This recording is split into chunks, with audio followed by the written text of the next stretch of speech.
Punhado de prosas, assuntos das mais diversas naturezas, sempre buscando aguçar a curiosidade e a fuga do senso comum.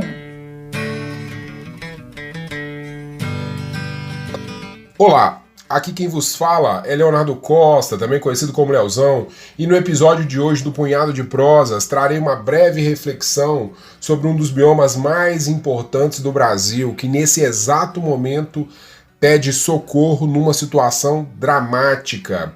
Falaremos sobre o Pantanal e a tragédia causada pelo fogo.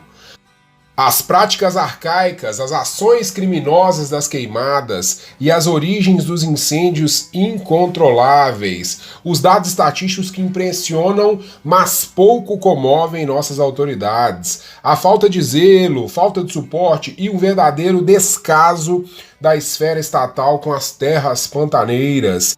E o remake da novela que marcou época na televisão brasileira. Será que essa releitura encontrará um palco natural para suas gravações? Fique e reflita conosco sobre esse importante assunto.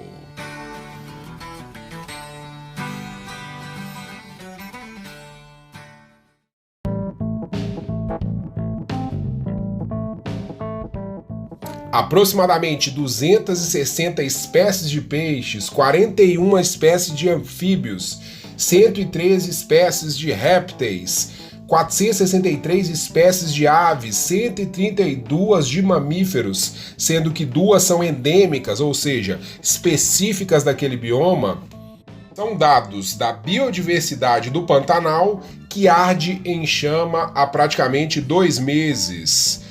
Dados do Centro Nacional de Prevenção e Combate aos Incêndios Florestais, Previfogo, apontam que quase 16% do Pantanal já foi consumido, uma área equivalente a 2,2 milhões de hectares, ou um território equivalente ao de um país como o de Israel.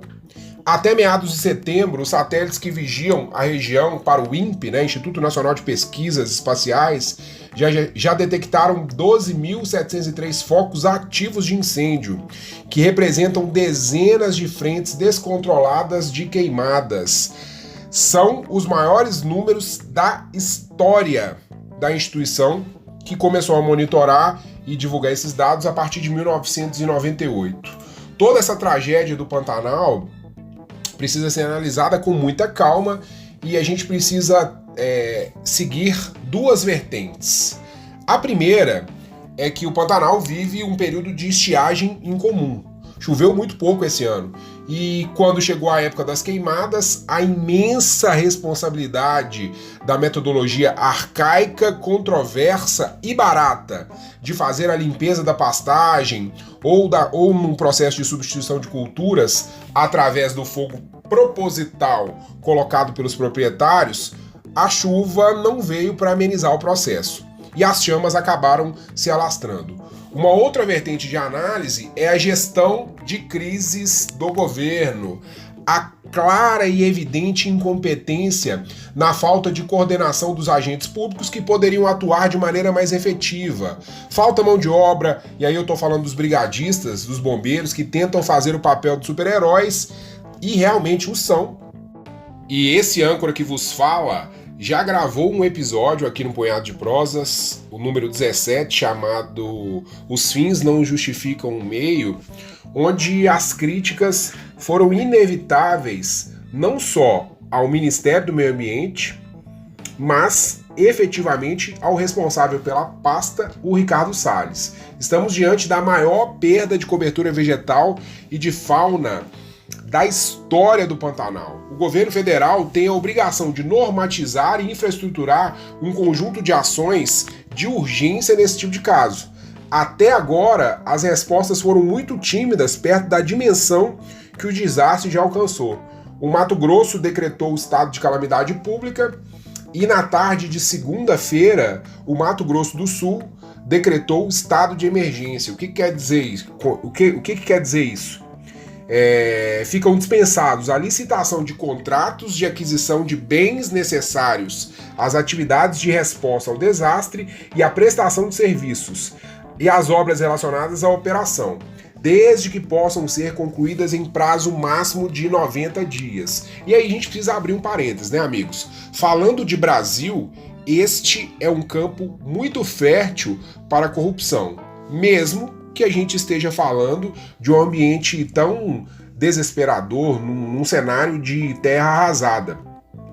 Além disso, a publicação autoriza a atuação de voluntários nas ações de resposta ao desastre e na realização de campanhas para angariar e distribuir doações aos atingidos, mediante uma coordenação oriunda da Defesa Civil. Abordando as principais medidas tomadas pelo Ministério do Meio Ambiente, elas podem ser protagonistas principalmente nas redes sociais. Novamente temos uma narrativa criada que beira o ridículo através de postagens, divulgação de vídeos, afirmando que existe um exagero nos dados divulgados pelo INPE e na própria estatística das áreas afetadas do Pantanal. Para gravar esse episódio, eu obviamente tive que fazer uma pesquisa apurada, busquei dados, estatísticas, li muitas matérias de vários meios de comunicação diferentes e me chamou a atenção, eu queria citar um trecho de uma dessas matérias do jornal É o País, que tem o título "Pantanal sofre a maior devastação de sua história enquanto voluntários lutam para salvar os animais". Nessa reportagem fica claro a presença de uma força-tarefa que é organizada pelos locais, ou seja, biólogos que atuam ali na região, donos de pousadas que acabaram contratando brigadistas e alguns pescadores que ajudam no resgate dos animais. A matéria também dá um foco considerável no drama que o Parque Estadual Encontro das Águas, no Mato Grosso, sofre atualmente. Esse parque é conhecido por ser morada da maior concentração de onças pintadas do planeta.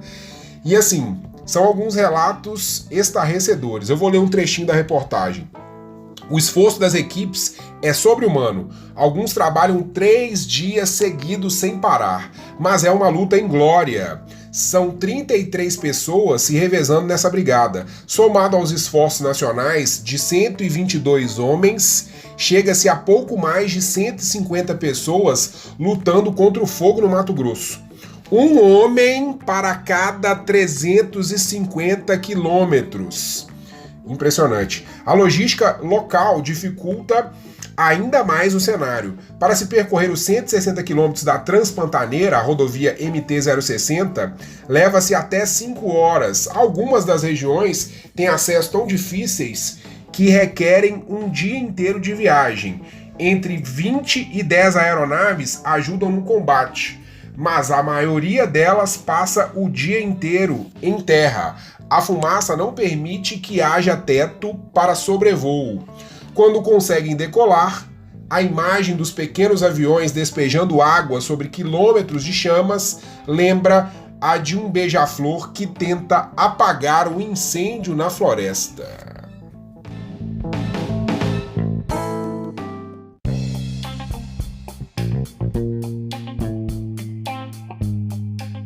Em meio ao caos e à tristeza das imagens, onde onças pintadas, cobras, antas e vários outros animais tentam escapar do fogo, a Rede Globo anunciou para 2021 a regravação, o remake da novela Pantanal, que foi exibida originalmente na extinta Rede Manchete no ano de 1990. Essa será a novela das 21 horas. É preciso fazer um recorte histórico daquela época, onde a televisão tinha um papel muito importante na produção do entretenimento.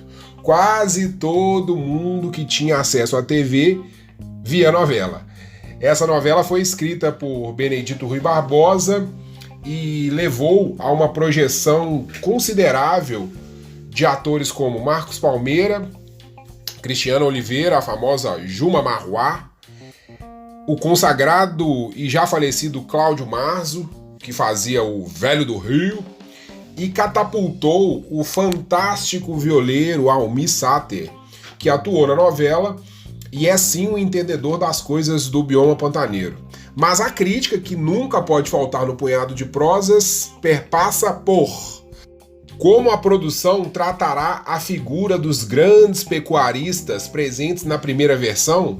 Será novamente romantizada? E as onças, que antes eram caçadas e agora, infelizmente, como foi dito, elas estão sendo resgatadas pelos heróis brigadistas numa situação antagônica para a espécie, né? E esperamos de fato que a produção ainda encontre paisagens e cenários no Pantanal para gravar a novela e que a mesma possa despertar efetivamente em nossas autoridades uma consciência de maior zelo para com o bioma pantaneiro. Mais ação e menos hashtag. O Pantanal precisa urgentemente de mais combatentes contra o fogo, mais brigadistas, e esses precisam de estrutura para atuar. Que incêndios dessa magnitude sirvam de exemplo para não mais se repetir. Os responsáveis precisam ser punidos. Caros ouvintes, por hoje é só. Nós, do Punhado de Prosas, dedicamos o episódio de hoje à memória de Breno Braga, o saudoso tio Wilson, baterista da banda Lagoon, que nos deixou no último sábado. Breno era amigo de primeira grandeza de muitos de nossos ouvintes. Nossas sinceras condolências à família e aos amigos mais próximos. Espero que tenham curtido o episódio. Compartilhe com os seus o nosso Punhado de Prosas. Estamos no YouTube, no Instagram e em todos os tocadores de podcast.